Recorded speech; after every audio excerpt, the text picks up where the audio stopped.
carbon won't end up in the drinking water because we're settling it out, and then it's also going through 2 filters.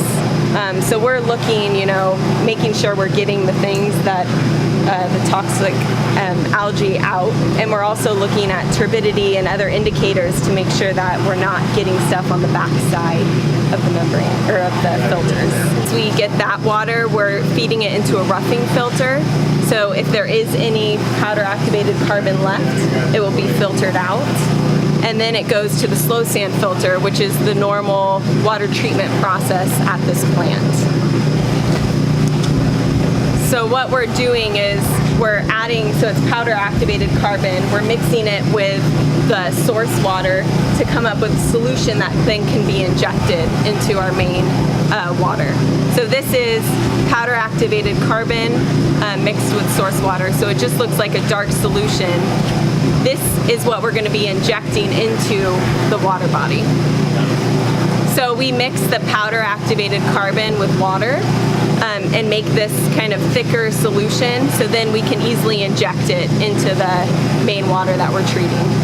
Is that injected with the water flowing, or are you going layering it on top of the sand filters? How does that work? So it is injected as the water is flowing. So we inject it, we mix it to make sure we get adequate contact time, because this is really what is removing the algal toxins.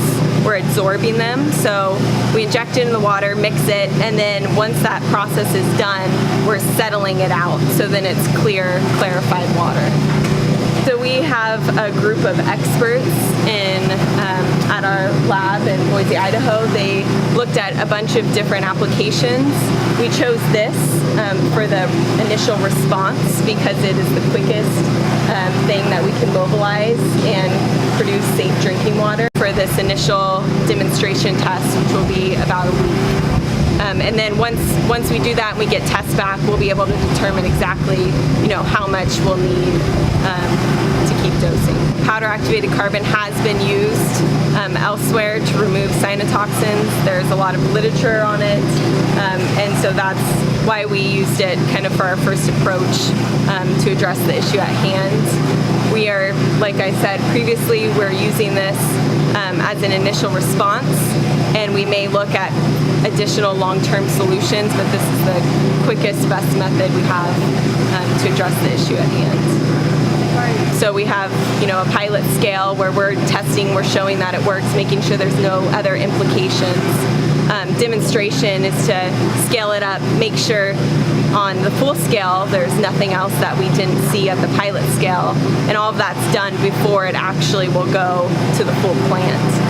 So demonstration is about, I think, 30 million gallons where they'll test it and do the same type of process.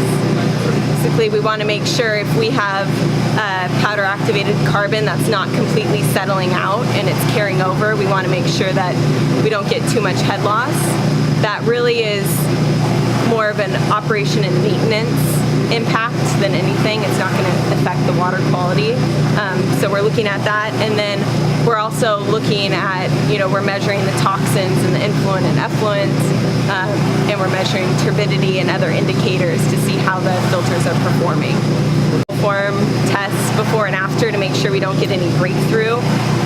We are going to grab samples of the Schmuschdeck, which is the biologically active layer on the filters, to see how that's impacted. But that's kind of we're using it on the pilot right now just to observe, to make sure we're getting good water quality on the backside, and that really tells us that the bugs are happy, the biology is doing its job. Do you have any initial results? Is it working so far? Yes. I mean, okay. This is a water sample out of our filter. So, in terms of what we're grabbing samples daily, it's working. The algal toxin analysis takes a few days. So we ship those out, and then it takes a few days to get the results back. So we haven't gotten that information. But there's a lot of literature and everything else that shows that we will be removing the toxins. So really on this pilot, we're wanting to focus to make sure we don't have any other impacts to the filters. So after we add the powder activated carbon and settle it out, it goes to a roughing filter. And then the roughing filter goes to a slow sand filter. That's nothing new. They actually have a full-scale roughing filter and slow sand filters on site. So we're not doing anything new. We're just kind of rerouting the water so that it has a chance to settle out the process that we're adding in upstream. So you're putting the powder first? Yep. So we add the powder activated carbon, let it mix to absorb the toxins. Then we settle out that mixture of powder activated carbon and toxins. Once that's settled out of the water, then it does the normal process where it will go through a roughing filter, and that's kind of the first layer of defense. And then we pull out of that roughing filter and go to the normal slow sand filter. It's almost like carbon, so like So the carbon is what we're using to remove the toxins. So we're kind of just plugging in a process upstream of their normal process. So like I said before, it was selected because we could quickly mobilize and address the issue. I believe they are looking at other long-term solutions to see if there is a better solution. Exactly. So they had a pilot study that was already going on for about a year.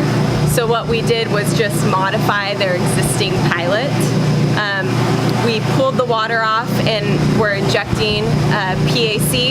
We have 2 tanks that are dedicated to mixing, so that's gonna make sure that the carbon gets mixed throughout the solution. We have a tank that's for settling, so to make sure we settle out that carbon. And then once we're done with that, there's 6 filters on the backside of this building, and so we feed into one filter to replicate the roughing filter, and we feed from the roughing filter into the slow sand filter. how will you know if it's successful? Well, we will know, we'll get the results back to see, what the removal rate is of the algae toxins. So that's, kind of an indicator that everyone's looking at. But really, we'll know to make sure that, we're not getting too much head loss, that we're not impacting the filters, or we want to make sure we don't impact the filters so that they require a lot of maintenance to keep the head loss low if we get carryover. What is that? Head loss. So we're running the water through filters.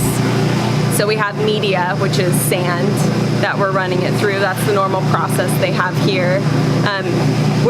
What we're checking here is if we have powder activated carbon that then goes to the filter, it's not going to make its way through the filter because it's going to build up. And so if it builds up, then you get a lot of head loss through. So it just, the maintenance, you'd have to clean off the top more frequently.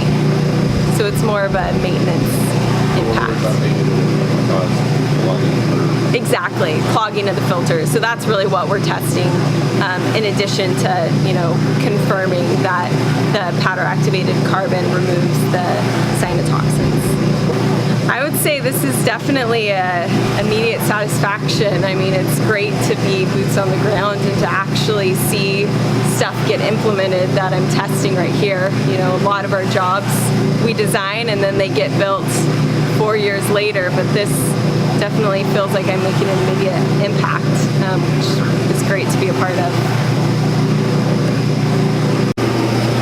So can you tell us about the process? Yes, so what we're doing here is we're pulling the raw water from the channel behind us and running it through this powder activated carbon process, which are these red tanks. So we're pulling the water off, we are injecting the carbon at an injection point just upstream, and then we run that mixture through 2 mixing tanks.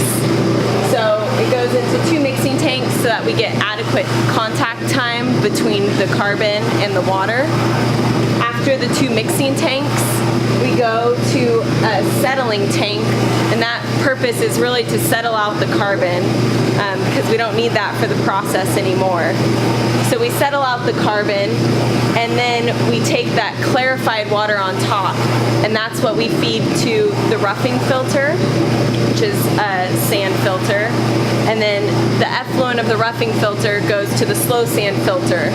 Those 2 processes are just behind us outside and replicate what they have full scale.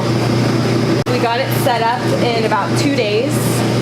We did functional testing for a day before we really started adding the carbon and the chemicals, and then we were up and running by day 3. So it was a quick turnaround. Went to some local supply stores and got what we needed. No, it's great. I mean, a lot of what we do, normally I work on designing full-scale plants, and so it's great to, I think all the guys are envious of me that I get to be out here and actually building stuff and kind of getting some immediate satisfaction. So it's great. Have these tanks been set up for a while? Yes, so they've actually been running a pilot for a year. To do different types of tests. So that was great because we had a biological layer already established. So it could take about a month to ripen, and we already had it ready to go. So we just pre-treated the water and sent it over. We're using, there's a biologically active layer that is formed on top of the sand, and that's really what is used on these slow sand filters. That's how they work. And so, as you can imagine, it will take a little while for the bugs to eat the nutrients and to form that deck. And so when I say ripen, I mean to kind of form that nice layer of biology on top of the sand filter. Yeah, there's a full demonstration. Just have to go to the